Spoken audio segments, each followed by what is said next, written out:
Putting God first can be difficult. What can we learn from Solomon, who refused to put God first? Everything started well for Solomon. The weight of the crown led him to ask for wisdom, the one thing he needed most. His request was fulfilled, and God also blessed Solomon's reign with wealth, health, and prosperity. In time, however, Solomon's wisdom turned into rationalization. He used his intelligence to rationalize why he broke many of God's established laws. Solomon used forced labor to build the house of the Lord, as that must have seemed more efficient. Solomon married princesses from many other nations so that he could forge peace treaties with his enemies.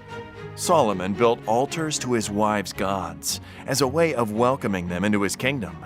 Solomon built his palace to be 3 times larger than the temple to accommodate his large household.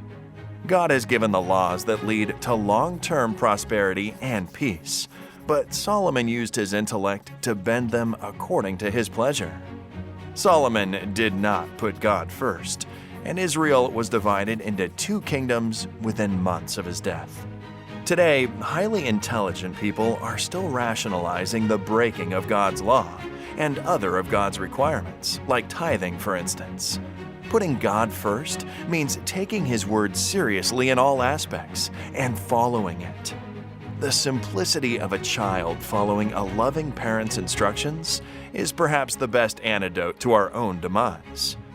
God stands ready to open the doors to health, wealth, and prosperity to many of us, according to His plans for our lives.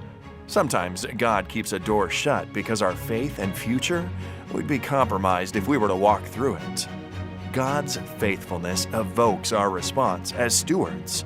If we are faithful with the small things, God will put us in charge of greater things. Solomon refused to put God first. The consequences were terrible for him and the people around him. God's love compels us to put His kingdom first, while Solomon's example is a warning for us today. As we return our tithe and offerings, we are challenged to put God first.